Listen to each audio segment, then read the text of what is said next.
ลือปลายามเย็นกันจ้าพี่น้องจ้าสบายดีเด้อพี่น้องเพราะว่าแนมไปมองเรื่องเห่ออยู่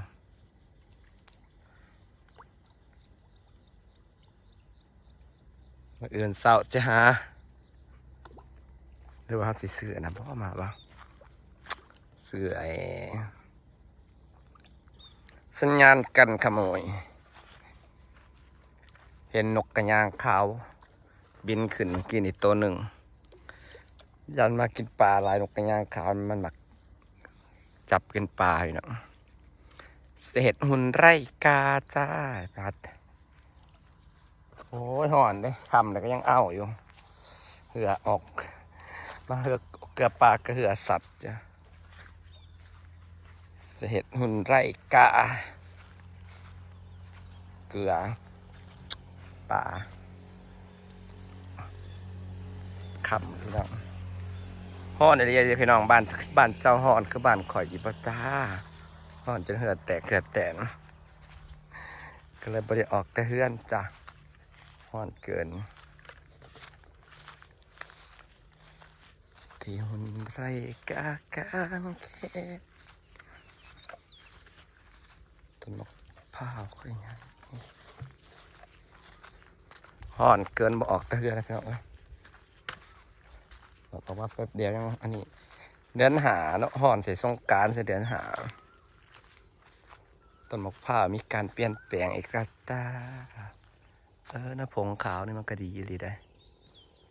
ผงขาว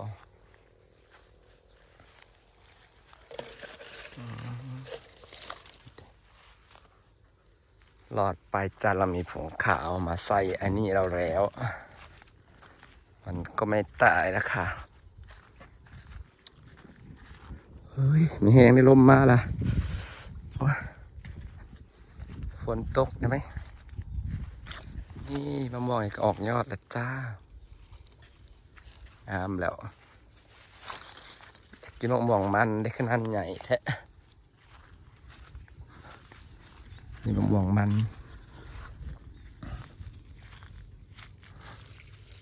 มะม่วงมันเองยังน้อยๆอยู่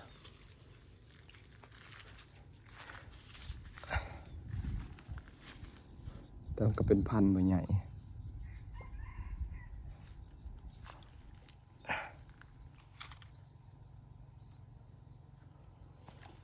ตื่นเช้าเทมาเห็ดหุ่นไหลกาให้ปลากัน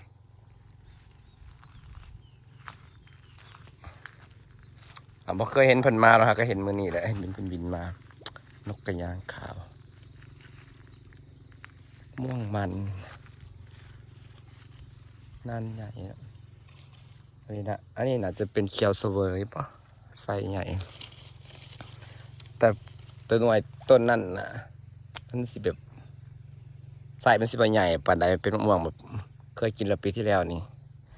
แต่ต้นสิไซส์มันสิใหญ่ฝั่งนั้นดกๆก็เป็นแก้วขมิ้น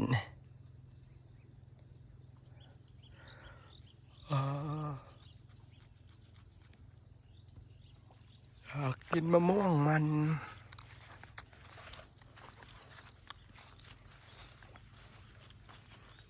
อันนี้จะเป็นแก้วขมิ้นจ้ะแก้วขมิ้นไปกินสมวะผสวงให้มันดกโผดออกมากหนึ่งออกลูกหนึ่งเพราะว่าหนักขวัญมันจะพามาเบิ่งดอกมะนาวต้นเนี่ยยังบอกวัจุลินทรีย์อะไรยังบอกออกอีกต้นนี่ว่าต้นนี่พอออกแท่ออกว่าอันนี้ดอกมะนาวนะดกแท่ดกกว่า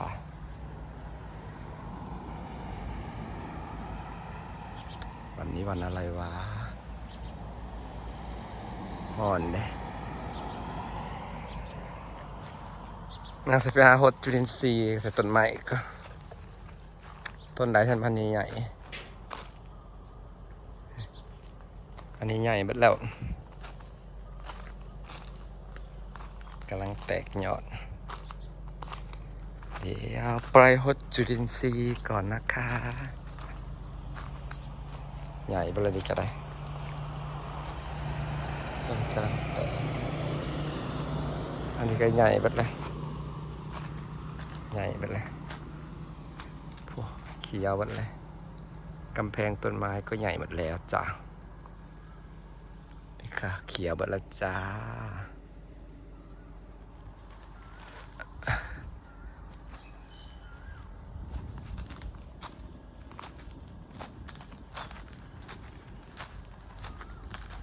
ขอมาทักทายสำนีนะจ๊ะ